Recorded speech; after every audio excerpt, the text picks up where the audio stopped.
Ulimwengu ulikuwa umejaa giza. Falme zilikuwa zikigombana, wafalme wakimwaga damu kwa tamaa ya nguvu, na mataifa mengi yaliishi kwa hofu kubwa. Lakini katika zama hizo, alitokea mtu mmoja wa ajabu sana. Mtu ambaye Allah alimpa nguvu kubwa duniani. Akamfungulia milango ya mashariki na magharibi, akampa jeshi kubwa na akamfanya ashinde falme nyingi. Jina lake lilikuwa Dhulqarnain. Hakuna anayejua kwa uhakika alikuwa nani. Wengine walisema alikuwa mfalme mkubwa sana. Wengine wakasema alikuwa mtu mwema aliyependwa na Allah. Lakini Qur'an ilitaja jambo moja muhimu sana kuhusu yeye, kwamba Allah alimpa uwezo mkubwa duniani na akamfungulia njia za kila kitu. Na ndipo safari yake kubwa ilipoanza. Siku moja, Dhulqarnain alikusanya jeshi lake kubwa. Farasi walikuwa wakigonga ardhi kwa nguvu. Silaha zilikuwa zikimetameta chini ya jua. Na mamia ya askari wakaanza safari ya mbali sana kuelekea magharibi ya dunia. Walitembea kwa siku nyingi, wakapita jangwani, milimani na mito mikubwa mpaka wakafika sehemu ya ajabu sana. Sehemu ambayo ilionekana kana kwamba jua linazama ndani ya maji meusi. Bahari ilikuwa nzito, mawimbi yalikuwa yakigonga kwa nguvu, na anga lilikuwa jekundu kwa mwanga wa jua la mwisho wa siku. Na hapo Dhulqarnaini akawakuta watu waliokuwa waovu sana. Walidhulumu, waliua na wakaeneza uharibifu mkubwa. Ndipo Allah akampa uchaguzi: awaadhibu au awafanyie wema. Na Dhulqarnaini akasema, yule atakayedhulumu tutamwadhibu, kisha atarudishwa kwa Mola wake, naye atamwadhibu adhabu kali. Lakini wale walioamini na kufanya mema watafanyiwa wema. Hivyo ndivyo alivyokuwa mfalme mwenye nguvu, lakini mwenye haki. Baada ya safari ya magharibi, Dhulqarnain hakusimama. Aliendelea mbele. Safari hii akaelekea mashariki. Walitembea kwa muda mrefu sana mpaka wakafika sehemu ambayo jua lilikuwa kali mno juu ya watu ambao hawakuwa na kinga dhidi yake. Hakukuwa na majumba, hakukuwa na miti mingi, wala kivuli cha kuwaficha dhidi ya jua. Watu hao waliishi maisha magumu sana, lakini Dhulqarnain hakuwadhulumu, hakuwavamia, kwa sababu alikuwa mfalme mwenye rehema. Kisha ikaanza safari ya kutisha zaidi, safari ambayo ingetajwa mpaka mwisho wa dunia.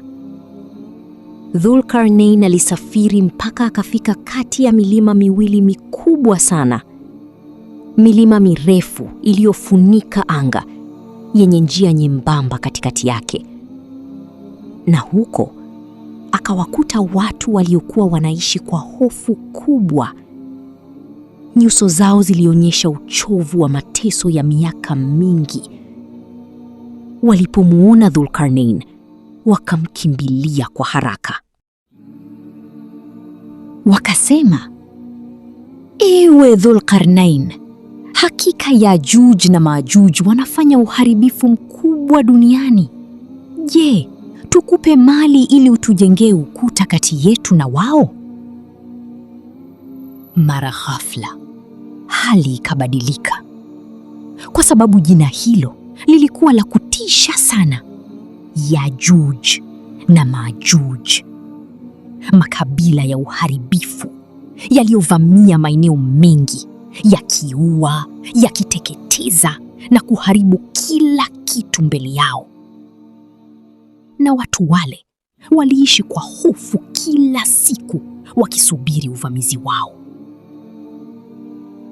Lakini Dhulqarnain hakutaka mali yao. Akasema, alionipa Mola wangu ni bora zaidi. Kisha akaanza kazi kubwa ambayo dunia haikuwahi kuona. Aliamuru walete vipande vikubwa vya chuma. Moto mkubwa ukawashwa, cheche zikapaa hewani. Sauti za nyundo zikaanza kugonga milima mchana na usiku. Wanaume walifanya kazi kwa nguvu kubwa, huku moshi mzito ukijaa angani. Na baada ya hapo, Dhulqarnain akaamuru walete shaba iliyoyeyushwa. Ikamwagwa juu ya chuma hicho kikubwa, na ukuta mkubwa wa ajabu ukasimama kati ya milima ile miwili. Ukuta mkubwa sana kiasi kwamba Yajuj na Majuj hawakuweza kuupanda wala kuubomoa. Kwa mara ya kwanza baada ya miaka mingi, watu wale walihisi amani. Lakini Dhulqarnain alisema maneno ya kutisha sana. Huu ni rehema kutoka kwa Mola wangu, lakini ahadi ya Mola wangu itakapofika, atauvunjilia mbali. Maana yake, siku moja ukuta huo utabomoka na Yajuj na Majuj watarudi tena duniani. Na Mtume Muhammad sallallahu alayhi wasallam alituambia kwamba kutoka kwao ni moja ya dalili kubwa za mwisho wa dunia. Watakapokuja, wataenea kwa kasi kubwa sana duniani, wakiharibu kila kitu mbele yao.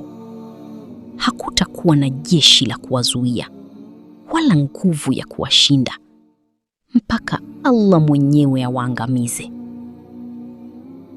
Baada ya safari zake kubwa, baada ya kushinda falme na kujenga ukuta mkubwa wa ajabu, Dhulqarnain alitoweka katika historia. Hakuna anayejua alikufa wapi. Hakuna anayejua kaburi lake liko wapi. Lakini jina lake lilibaki milele. Kwa sababu alikuwa tofauti na wafalme wengine. Hakutumia nguvu kwa kiburi wala mamlaka kwa dhulma. Aliamini kwamba kila nguvu aliyopewa ilikuwa ni kutoka kwa Allah. Na mpaka leo watu wengi bado wanajiuliza, je, ukuta wa Yajuji na Majuji bado upo? Na ikiwa bado upo, ni nini kitatokea siku utakapoanguka? Kwa sababu siku hiyo dunia haitabaki kama ilivyo.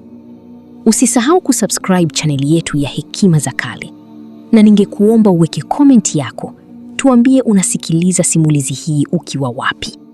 Wabillahi taufiq.